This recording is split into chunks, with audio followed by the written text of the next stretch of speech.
Takole štartala je pravkar še druga skupina pionirjev v 14 teko na 60 metrov z ovirami. Poglejmo, kdo bo zmagovalec v tej drugi skupini. Imamo ga na tretji progi, torej Tilen Ulčar atletsko društvo AS Domžale, neuradno 9 sekund in 20 stotink.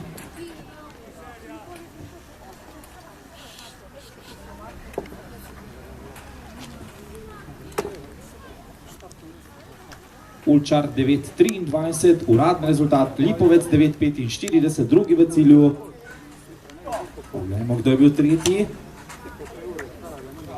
Vedrnjak 9.76, Muhič 10.09 in peti Muhič 10.41.